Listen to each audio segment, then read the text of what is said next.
So welcome to Dharma Portal. Thank you so much for spending time with us, Harald. I have Harald Kautz here. If you could just talk a little bit about who you are, your background, and then we can dive straight in right away. Okay, I'm I'm just a random guy from Germany. I think we're all random people. I'm typically ill from our society. I had all the conditions you can have, from autism spectrum to codependent relationships to bipolar disorder. So I basically walked through all the shit you can walk through in this lifetime. And while doing this, I kind of became famous for decoding transhumanism, making some analysis on chemtrail activities, from there actually going to the transhumanistic technologies, decoding them, and I pissed them all off and somehow managed to survive. So this is my reputation out there. But for today, I think I'm just the random guy from Germany. Yes. So a random guy from Germany who has gone through all the stuff, all the challenges in life, and came out apparently smiling on the other side. Sometimes, yes, not always, but mostly. It's that was kind of the challenge of the last month or half year, 3/4 of a year, to come into this form of acceptance where nothing triggers you. This is part of the process to unity consciousness. As long as you judge, you're triggered. When you stop judging, you can just, it's not that you don't care, you are full of compassion, but you don't say what I see is wrong anymore, because you understand that everything is a certain point in different developments and people need to go through their stations. And when you observe one of the stations, it's just fine. Whatever it is, it's just fine. And this can work if you have actually faced your own darkness to the point where you have been, and dissolve that, and then you just remember kind of, okay, this is what I see in others, just looks like what I remember that I've been through in that and that stage of my life or former lifetimes or whatever. And yes, I deserved love back then. I deserved, or I should have applied self-love back then. I came to the point of doing this finally so that I could heal whatever got lost in those dramas. And then I'm fine with my past. And if the present basically displays things that resemble my past, why should I be in unrest? Why should I be upset with what I see? I can look at it in full acceptance and offer my story as inspiration for the case that somebody else wants to heal his own wounds as well. So this is basically the things I've been doing for the last 3/4 of a year that was kind of full focus on tagging all drama that still has a go at me, finding out why I'm triggered by the things I experience, looking for the source, clearing out the source of it, and then have life testing me whether the next drama that approaches still gets me, or whether I'm calm and compassionate. So how's that going for you? It's becoming less and less what gets at me. So I think I'm kind of close to being through with this. Yeah. And so we just spoke here before we started recording. You're actually on your way to do a seminar with 12 people. Could you just explain a little bit what it is that you do for people in these seminars? Okay, the core idea is that everyone can only heal himself. There is no healing that one can apply on another. What makes healing sessions miraculously good and working is actually inspiration.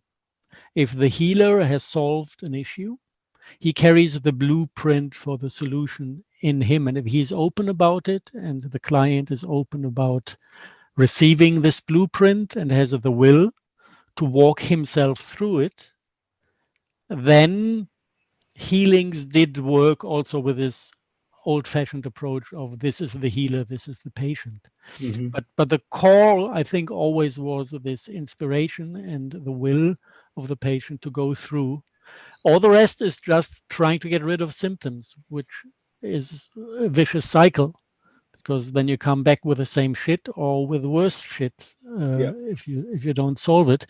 So what we try to do is to turn this into a form of art, intentionally not taking any steps for somebody else, but just making the point that I meet somebody, I see where he stands, I'm compassionate, and then basically, because I'm already through, I've got a better view on the path.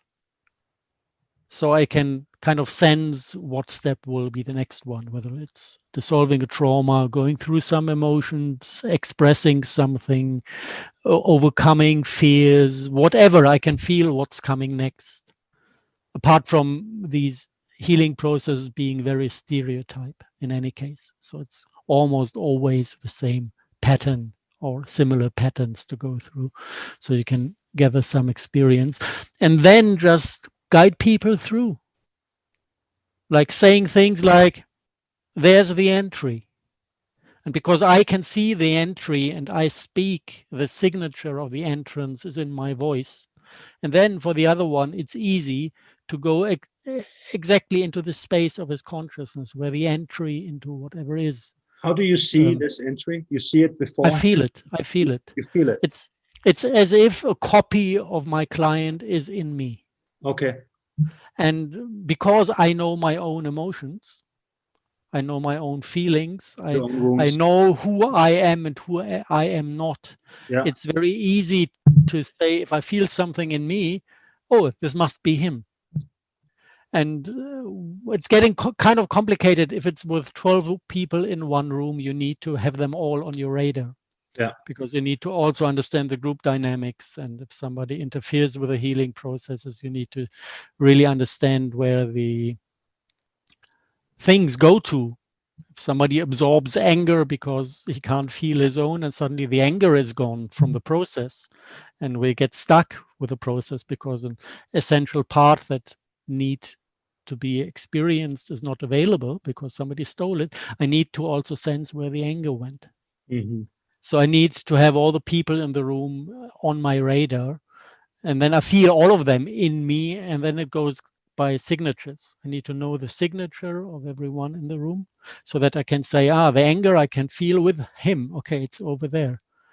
This is ideally how it happens. Sometimes I get lost and I don't even realize that people mess with the process. And then I need to come to the point where things just stop working, and then I have to look for the bug and finally find it. So it's not like I'm perfect with this, but this is the idea how it works, to have everyone in the room on my radar to fully understand what's happening. And then the interesting thing about this form of seminar is that you have people who come there to solve their issues, that really are free of shame and don't care about other people being in the room while they express their deepest pains and emotions. And they just want to heal. This is kind of terminal. It needs to happen today. I'm not staying like this another day of my life. It needs this final decision. I'm going there for my healing today. Whatever it is, they don't care. So normally from 12 people, it's 3 to 4 who come with this intention. Then you have lots of people who have been in healing, in healer positions before, who do it professionally and want just to expand their techniques. And then you have just private people who would like to solve their issues, but who are ashamed of doing this in front of others. So they come to observe how the self-healing works, to give it a try at home for themselves as a set of techniques that they can basically develop over the rest of their lives. And it covers healing of trauma. This is one big part. deblocking emotions, bioenergetically deblocking emotions. It's about soul losses, when part of your spirit got knocked out of your body and is not accessible anymore, and soul splits. It's like also like a loss, but so big that this loss is carrying his own consciousness with his own intentions. This can be quite tricky because sometimes they run on programming and loops that makes it not so easy to reintegrate them, because they started to live their own life and maybe they like what they do, or they just have, it's like a little bit hanging on the last intention when they were split off. Like one example I went through myself, it's always the best what you can give. I was not always a random nice guy from Germany. I also had my dark incarnations. And you were a random dark incarnation. I was a random bloodline bastard that was sacrificing little babies. Oh, wow. Put it that way. And my initiation was sacrificing my own little sister. And to be able to do that, I had to split off something of myself that carried all the love towards her, and that carried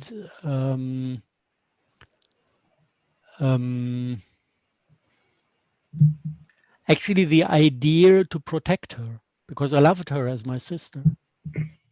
It was just in this lifetime, not to find excuses, but just to understand the dynamic. It was staying in the bloodline in a responsible position, which meant going through the initiation, killing my own sister, or being marked as the weak one, which in a bloodline is a death sentence. So this was kind of the mental choice I had. So to be able to survive and do that, I had to split off everything that was loving this little girl. So you remember past lifetimes? You remember many past lifetimes? Yes. This comes when you meet people that you have seen before in that lifetime, and it automatically comes when you start to systematically work on the issues, like soul integration.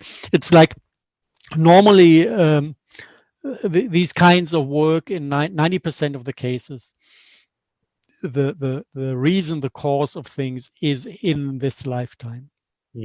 Sometimes you find things that go into the uterus of the mama.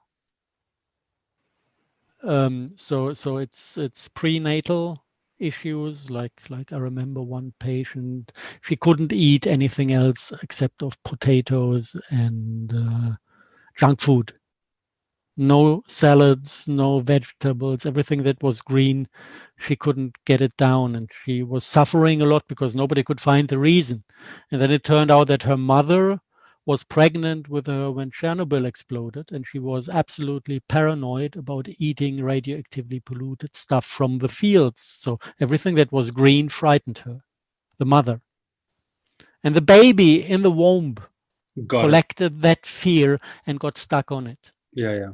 So that's kind of getting difficult when you have those sorts of issues that you can't access with a normal consciousness of the client. Then you need to look deeper, and a certain percentage of the things is not in this lifetime at all. So, but it can pose a problem. It can be, if it's a soul loss or a split, it's still there, and you need to find the reason to be able to solve it. And then the vision becomes tangible, what it was. And then you work on it. Yes, it's not so much about I want to be there, I want to gather all my lifetimes to know them. It's not ego driven. Only just what's relevant. Yes, exactly. The solution. The solution is what I want, and therefore I need to look at the reason. And if it's somewhere else, I need to find it in this other place. I've had a lot of that stuff coming up as well. Remembering past lifetimes, but it's always it has a purpose. There's a reason why I remember that part, because there's something there to be healed, or there's a learning lesson. There's knowledge to be imparted. So that's usually what's going on for me as well. So, but with this interview, so I hope we're gonna do several part interview. Because we have a lot to cover, and we don't have a lot of time this today. But I would like to go in and look at specifically how to enter the heart, how to live in the heart. Why is living in the heart such an important thing, especially now on Earth, as where we are right now, and this involves, of course, a lot of healing of your traumas and your pains and all that stuff, which we just spoke about. But I would like to try to create a more like a chronological approach to this, and just begin with the beginning of why are we so naturally we're supposed to be heart-based beings, human beings. We humans are heart-based originally. So let's begin with the beginning. What happened since we are not heart-based? I mean, we can look at the world right now. It's definitely not a heart-based civilization we're living in. What happened? Why are we not heart-based? Something must have gone wrong a long time ago. So if we can start covering that today, and then we can go much deeper in the other interviews, where we go deeper and deeper into how to enter and the techniques and all these things in greater detail. But I would just like to have a real great overview of why are we in this mess right now. Okay, so if you could give some feedback on that. The answer is rather simple. We could make it a one-word answer: trauma. Trauma happened. This is in the core of everything. To understand why this is so crucial, we need to understand what trauma is and what it does. So let's say we come into a situation that is too painful to just go through. Go through means feel what needs to be felt, accept it, what comes as a feeling, expressing it if it needs to be expressed, and accepting it as a part of your past. This would be a healthy situation, and this can be anything. Being forced or going into the situation where you need to kill somebody can be traumatic. But you could do it in a way where you really take it as something that needs to be done in this moment, or stay strong and rather get killed in a situation, or be tortured or be mistreated by your parents, or whatever it is. There are hundreds of things that are extremely inconvenient to experience, and when this inconvenience is getting stronger than the wish to stay in one piece, then strange things happen within the body, which means you disconnect a part of yourself. And I have this inner picture. If you have, these rubber bands, the thin rubber bands where you can close a jam glass with, you have them in all rainbow colors. Yes. You put them, 20 of them, into one ring, and then you make it like this. So here is yourself, and here are all your rubber bands in all colors. It's a simplified representation of the chakra system. And every rubber band in its color flows through the heart chakra. Now, when something becomes too painful to feel, then one of these rubber bands, bloop, jumps out. So it still rotates as a band, in a circular bioenergetic pattern, but because it's not in the heart, it feels different. Either it doesn't feel at all because it's not connected at all, or it stays attached to one of the other chakras. Then you have some sort of detached feeling. that has its own life. For example, if you see something and it makes you angry, it's not that you made the decision to be angry with somebody, because you need to utilize this power of yours to make a difference for somebody else. You can be very consciously angry. You decide to put anger into expression. Yeah. This is coming from the heart. If this rubber band of anger, for example, has jumped out at a certain point, but is still attached to your chakra, then things make you angry and the anger rules you.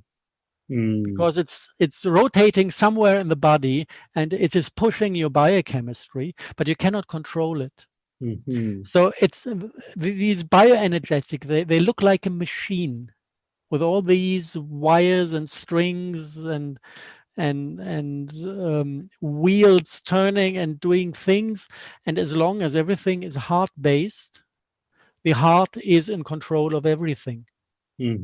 All the feelings are tools used by the heart to achieve a goal. And when these things jump out of the heart, then they get their own life. Then we become, when we identify with it, we become subject to it. So this is kind of the first stage of traumatization you can get. Things not being part of heart consciousness anymore. If you chuck out enough things from this, then the true self kind of gets completely lost. Maybe still has access to the heart, but the body, with the bioenergetics of the body, is completely detached from the heart chakra. Everything has its own life, and then we get to the state of what we kind of know the modern human like being polar, with a mental field and an emotional body, that are in constant struggle for dominance against each other. Do I follow my head or do I follow my heart? If you are really you don't follow anything. You are and you do. Yeah. Because there's no way around that. But once these things are detached from your true self and have their own life, the day consciousness is somehow a sum of identifications happening in this body, and you make your choices with what you want to identify and with what you don't want to identify. And then if something is detached from the heart, it is an influencer. You are influenced by your thoughts, you are influenced by your emotions. If you identify with them, you think they are you, and you go with them because you think that you think, or you think that you feel. But the true core is completely lost, stands aside and thinks, what the heck is this guy doing now? This is this conflict between true self and day consciousness that is happening then. And this is why incarnations can fall deeper and deeper and deeper and lose themselves more and more and more, and go into more situation, maneuver themselves into more situation where they get even more traumatized and lose more parts, colors, aspects of their being. And when this happens, of course, we need to still function. So after traumatization, the reptilian brain jumps in and applies prefabricated solutions.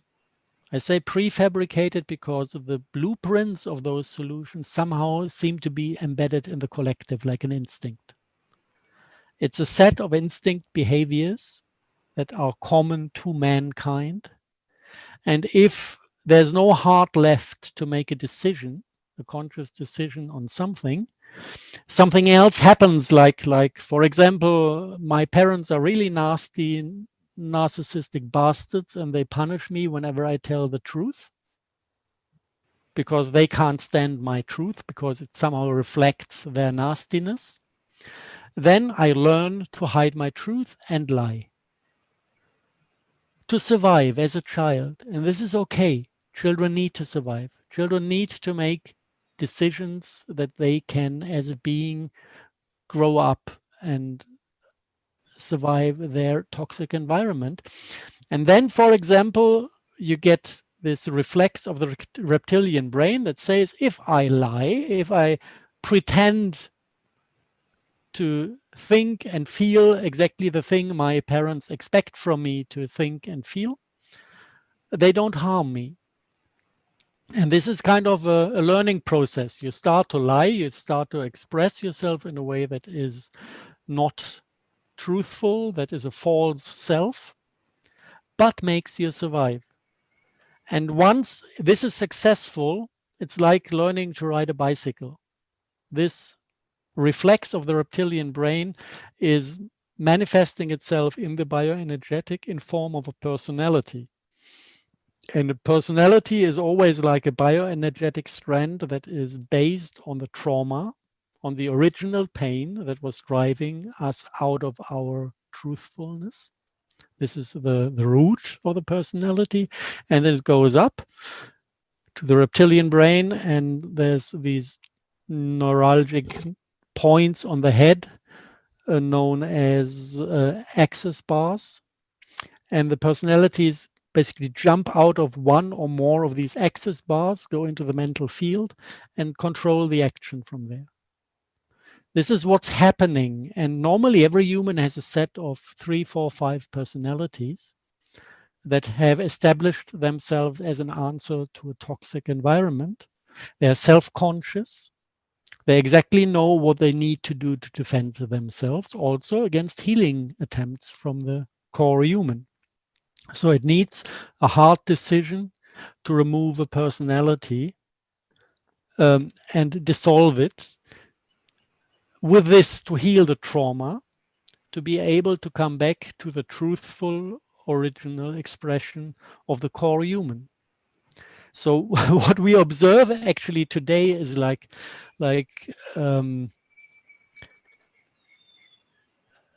completely emptied bodies with hardly any connection to the true self, that display a set of 5, 6, 7, 8 different personalities that they have acquired in toxic childhoods.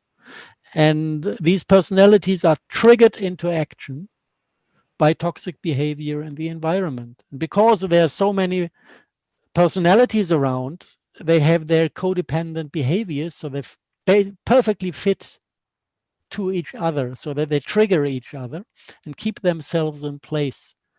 This is what we know as the drama triangle. Most of the personalities are victim, perpetrator, or rescuer based. But it's all not real. It's all actually a game set produced by the reptilian brain to make people survive. And to get to the basis of it, to dissolve it, it needs to be understood how they function, to understand what the codependencies to other personalities look like, make clear decision that now in this moment I prefer to go through the initial pain of the trauma than to perpetuate that false self. And then it needs kind of some bioenergetic work in the traumatized area, to flood it with love, to heal that trauma. And then it needs a conscious decision to solve the personality that was involved. And then it's amazing how intelligently the body reacts on this type of healing. Then the body integrates that change. So you start to shiver and breathe and scream and cry and shiver and laugh at the end of the day. And with a laugh, everything pops into the place again. And the original blueprint of healthy human biology is there again. Yeah, this is kind of what this could look like. That's awesome. It sounds awesome. Where do I sign up?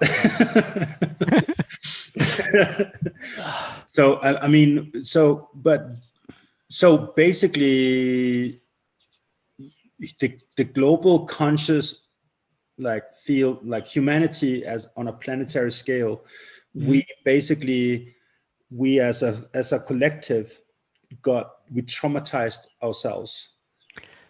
The core, there was one initial traumatization that was not our decision. And this is what we know as the expulsion from paradise. That was something that actually, in the core human form, a big part of consciousness is a conscious collective consciousness, fully conscious, feeling the entire swarm, feeling the entirety of humanity, feeling every plant, every animal, every soul on this planet being accessible by tuning into that big strand that goes into the collective through the base chakra. So this was our original form, and then something happened that was not our decision. That is known in history as the opening of the box of the Pandora, which actually was an Atlantean artifact storing traumatized collective consciousness that was discharged into the ley line system of our planet. And this was like a shock wave of pain traveling through this collective consciousness. So who and why did they do that? This is Archon agenda. This is the standard procedure of, let's say, a satanic consciousness to conquer a planet and to throw it into duality. So the first thing you need to do is actually to detach the civilizations from their collective, from Gaia, from the planetary source field. So would you say that before that we were in a state of unity consciousness where we could feel the connection to all there is on this planet? As far as I can interpret the mythologies, we had like for a long time, two different civilizations. One was the Lemurian, that was exactly how you described it, fully connected to the planet. And the other one was the Atlantean, that was basically giving shelter to spirits that before that were living on the other planets of this solar system. Mm-hmm. Mars self-destroyed. The planet that now is the asteroid belt got destroyed in an intergalactic war. So there are millions of souls that actually died out there on their planets under the influence of duality. So when they started incarnating on planet Earth, they already brought certain issues with them.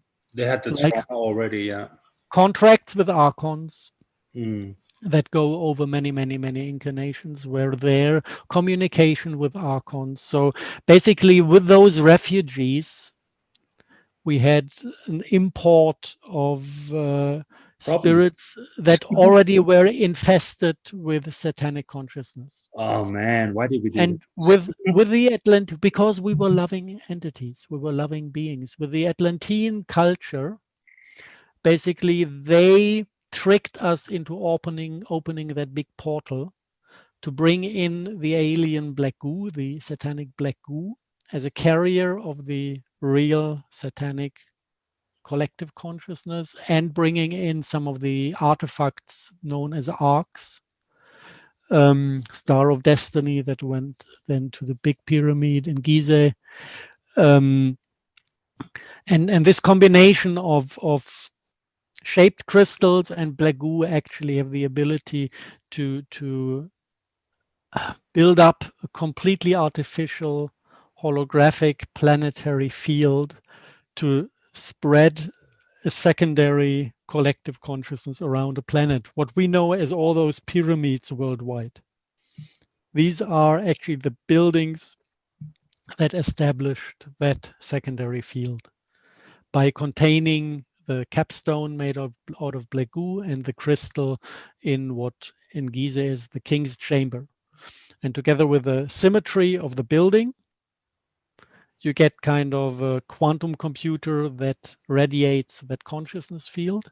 And because they build rectangular and triangular pyramids, the initial split into mental field and emotional field happened.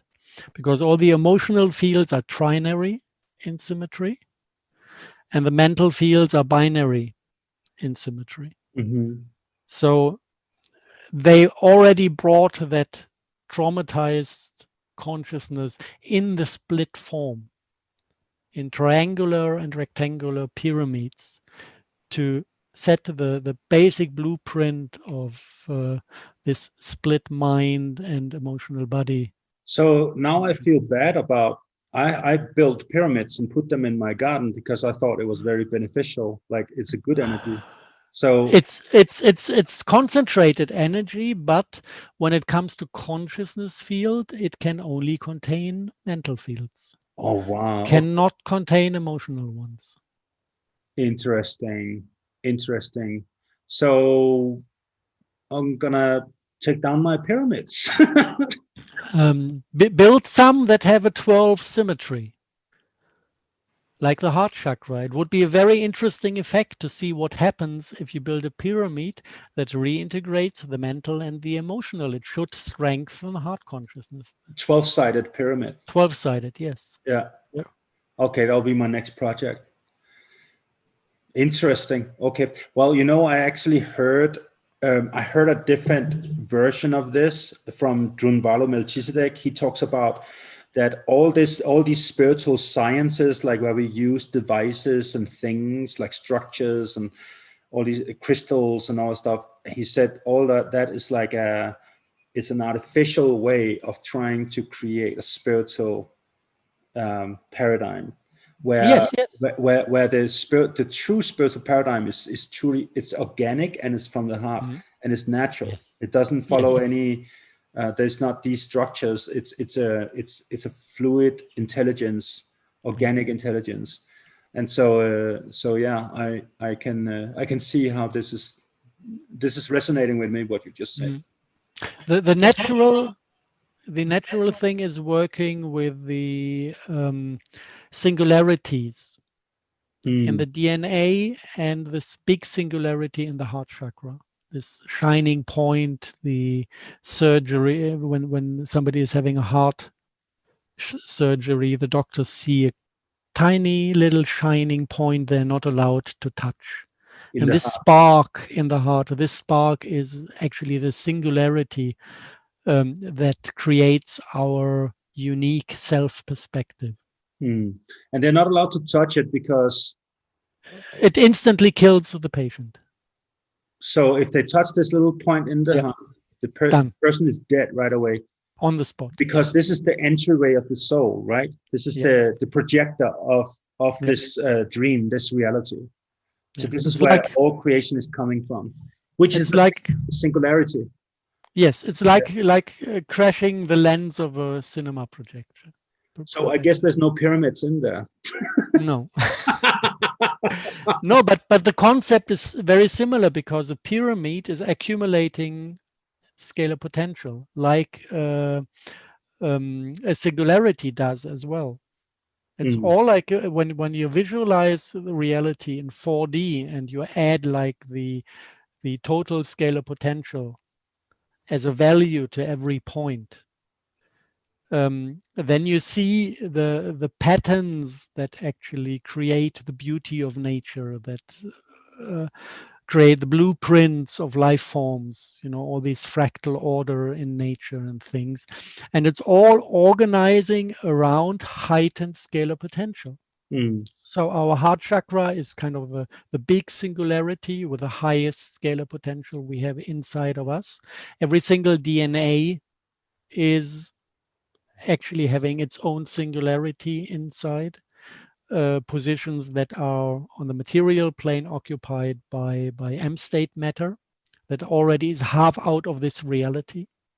If it's really charged, it becomes transparent, disappears, becomes weightless, levitates. So this is matter, but it's so highly charged that it's basically half moved out of this reality. So it's all intersecting clusters of different sizes and distances of singularities. And the next level would be the proton, that also is a singularity.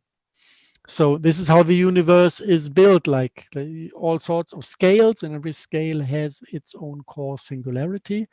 And the DNA, by coincidence, is the core singularity of everything. This is why the DNA is arranging consciousness around her. That has the ability to see the entire universe, because of the entire universe, all the scales of the big fractal are flowing through this singularity, because it's the middle one. This is all global scaling theory. It's absolutely amazing, and it's shedding some light on the fractal order of things. But still, the heart chakra is kind of very close to the proton in that way, and to the heart chakra. And it's not close to the proton, but it is one of the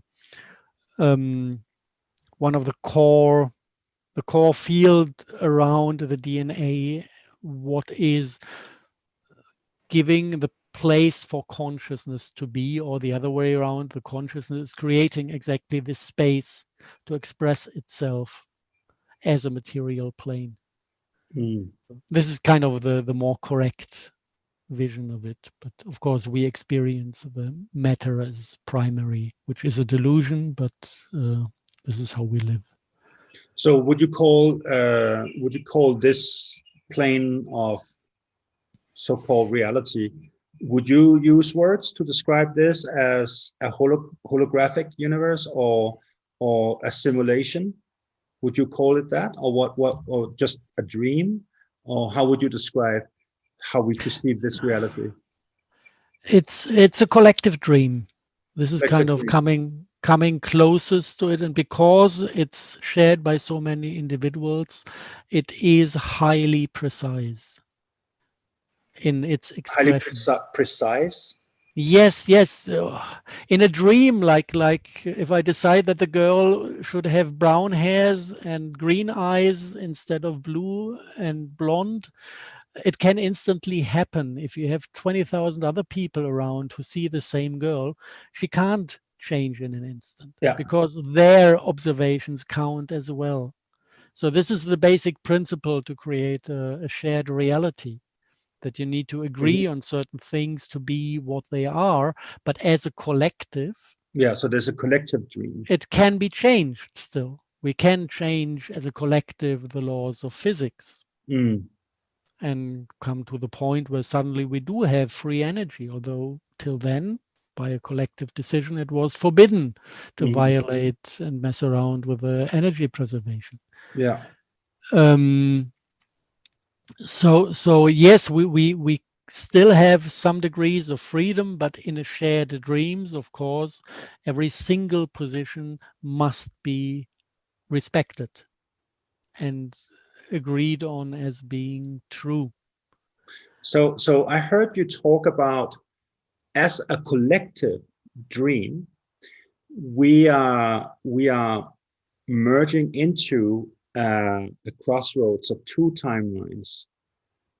As a collective, we are moving into two timelines. Could you talk about what they are, and what is this about? Okay, maybe first the mechanism. Every single, every heart-based singularity, so every isolated consciousness, every spirit, every soul.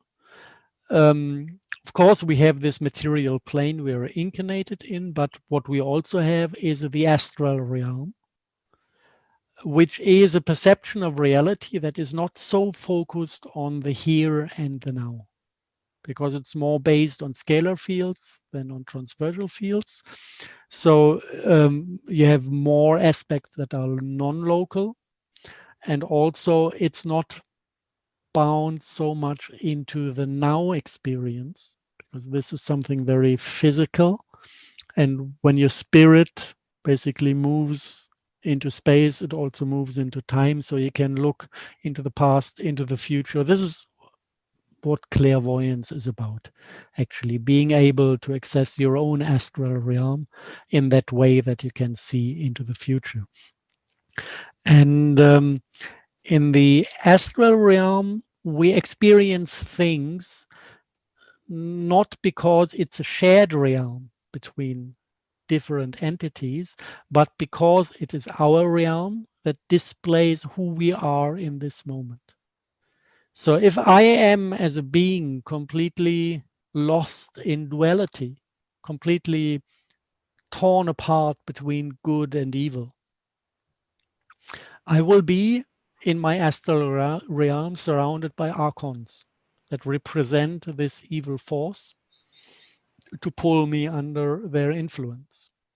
If I, as a human, went beyond that and have solved this big mystery of duality for myself and go more into a unity consciousness, in my astral realm, there are no archons available because they don't resemble my consciousness anymore.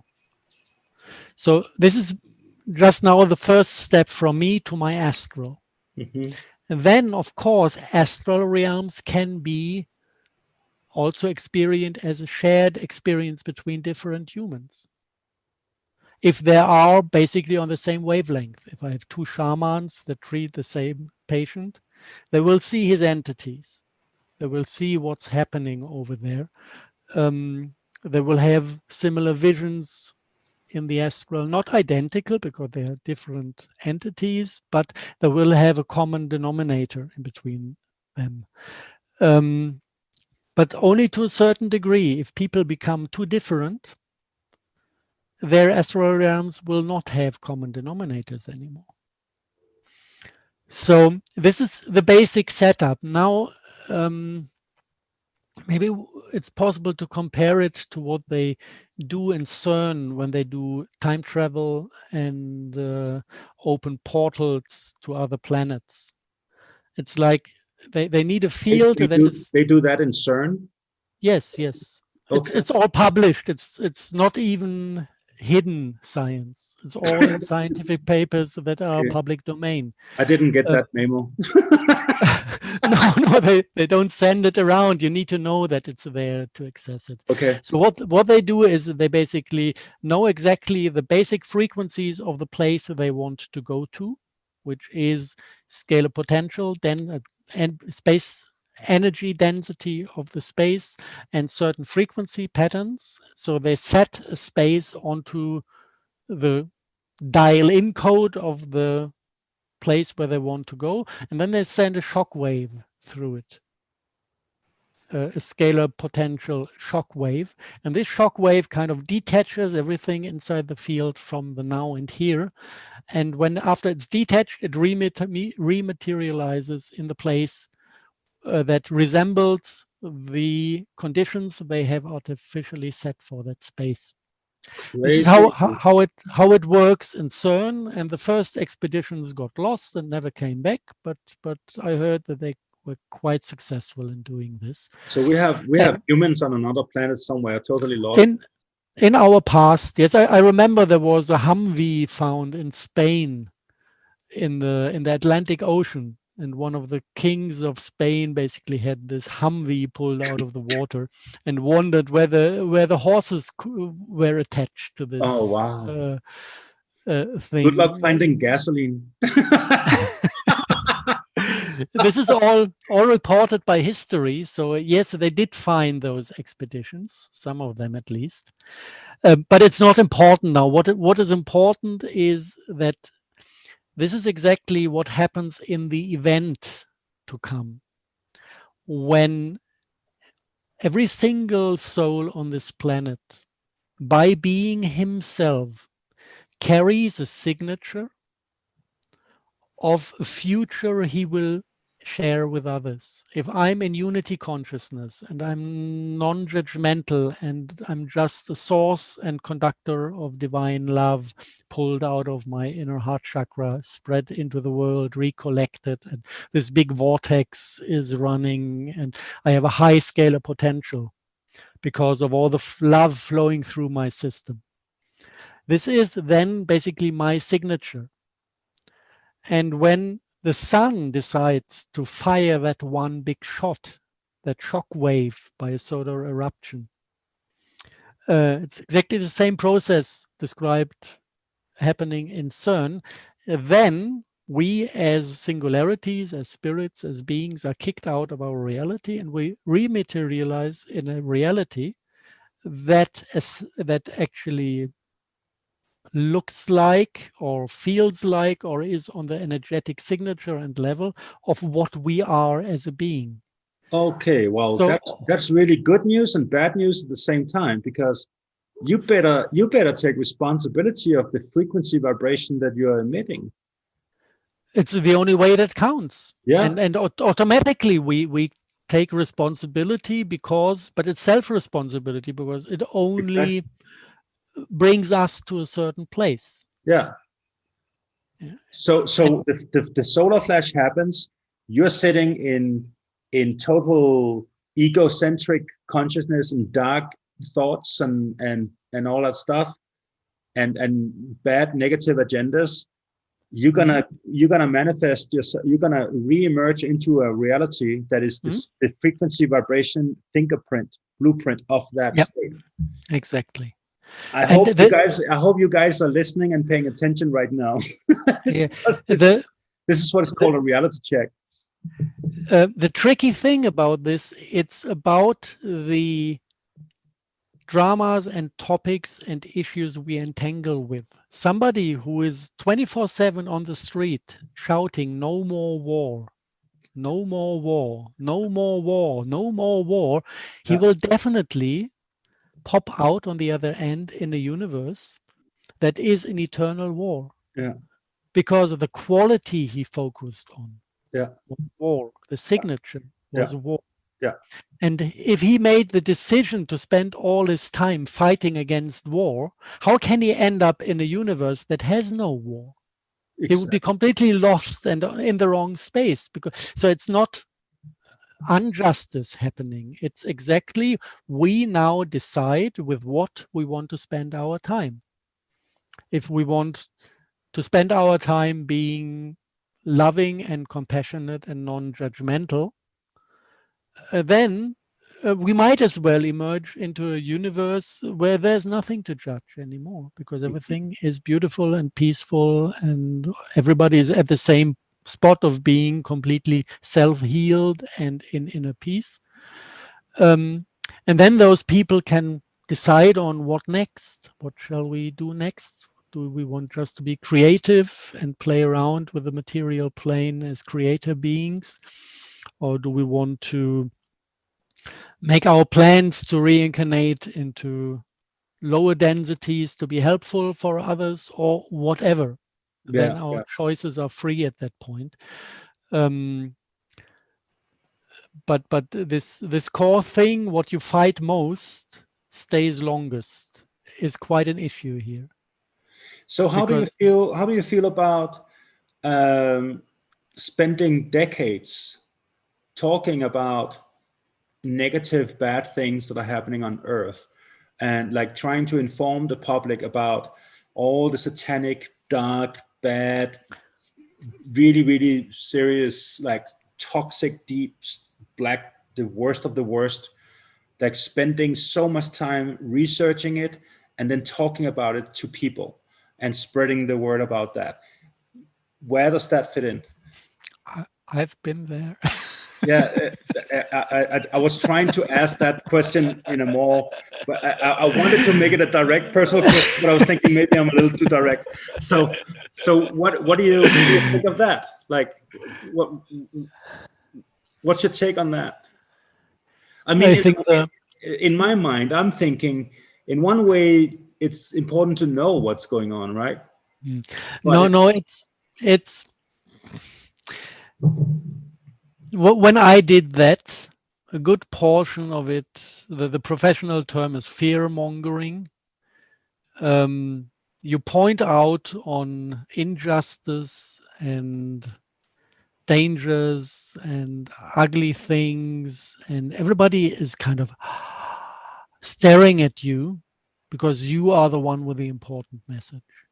Yeah, you have a lot of really bad news, right? Yes, yes, and maybe even I do have some solutions, so they need to listen to me even more. Mm-hmm. And this is something that appears with people that still did not recover, set free, realign, open their own energy sources. Energy vampirism, it sounds like something evil, but the entire universe with closed heart chakras is depending on energy vampirism. Every social interaction is an energetic exchange. If two people fight, the one with the last word gets the energy. Or the drama interaction, it's all about energy. It's all the desperate struggle of selves that are disconnected from source to recharge their batteries.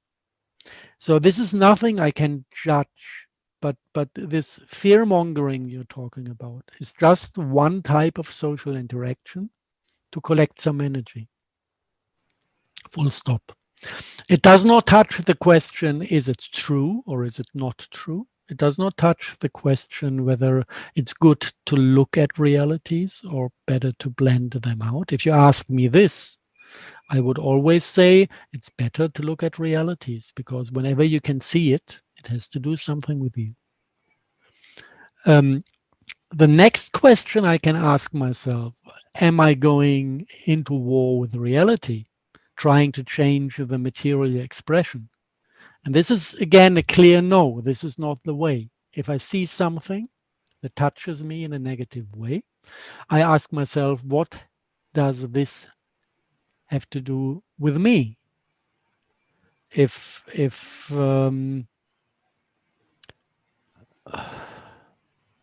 I don't know, I meet 20 completely weird, aggressive, freaking out people on the same day while I'm traveling through a city, I realize, oh, I must have some suppressed aggressions in me that I can't feel at the moment. So I go into me and I state I feel my own aggression as an affirmative statement in my heart chakra. And just in case I was not aware about something aggressive inside myself, at that moment, I reconquer that space and I can feel it. And then there's no necessity for the universe to reflect back on me something negative. I would never go to those people and tell them stop being aggressive while I have mine just suppressed. That would be stupid, unfair, weird to do. So it's always about taking full responsibility of all the things that I experience and that trigger me. You can experience things kind of as a side effect. You go somewhere, you go on a holiday to India because you want to see the Taj Mahal, and then you all see all those people dying in the street. And if it doesn't touch you in a depth, it's okay if it has nothing to do with you. If it does touch you, you can take it for granted that you do have some fear of death inside of you that is undiscovered and unfelt, or some fear of poverty or fear of starvation. But if you can just go there and realize, okay, those people are in poor condition, do whatever you can do to help them, being compassionate, but not in the state of, there's no good English word for that, pity, maybe, which is an ugly emotion. It sets yourself above those poor people. If you're really on eye level compassion, you can just go through that and it doesn't make anything with you. So when I have something that is triggering drama, that is triggering strong emotions I can't control, especially this aspect of these emotions run with me. I don't run with them. They run with me. Then I know, okay, there's something in me that needs healing. And then I can start looking for the source of it.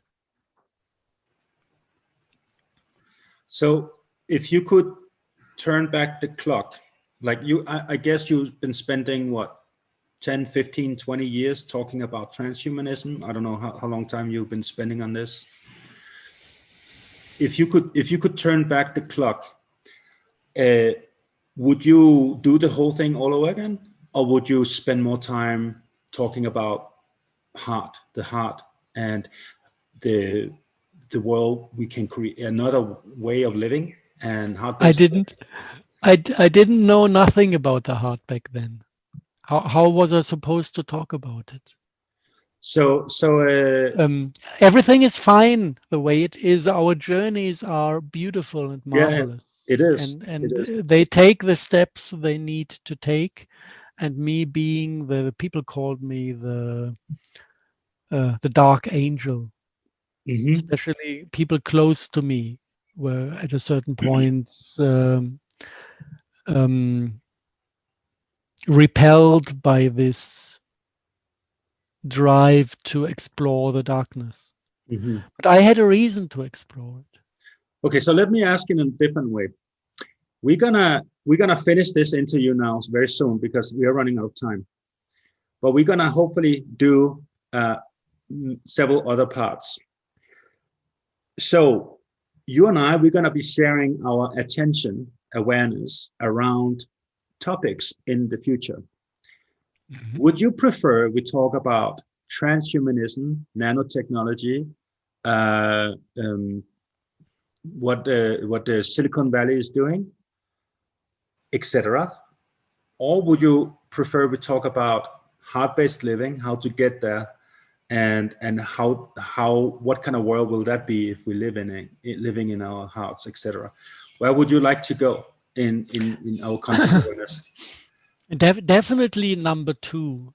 It is important to know the environment we live in to a certain point, but then I would rather talk about recipes and dishes and cooking arts where we get all the nutrients into our body to be able to expel the transhumanistic technologies and to not have them growing in us. But I would always prefer to talk about the solution. Okay, got it. Not about the problem. Yes. So we did all that research, like exactly knowing what biochemical pathways those self-assembling nanobots go through and what they deprived us from, pulled out of the bodies to have this lack of something, and what that came in as a poison. So you can make lists of biochemistry. This is research, but nobody needs to understand the problem deeper than necessary to the point where he realizes there is a problem, and then turn to the solution and concentrate on that part that is driven by self-love. And keeping oneself healthy is just an act of self-love. Yeah, awesome. This is awesome. This is could be part of what we talk about. I think the understanding and the knowledge about how all these agendas function. I've done enough of this. And all those lectures and YouTubes and interviews are still online. So whoever wants to inform himself about what's happening can go to the older publications. We don't need to repeat that over and over again. No, we don't.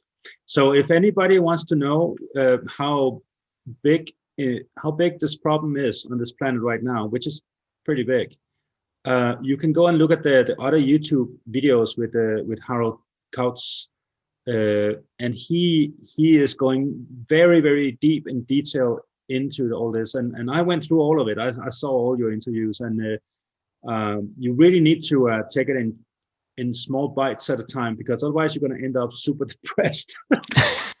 Sorry, I'm so sorry.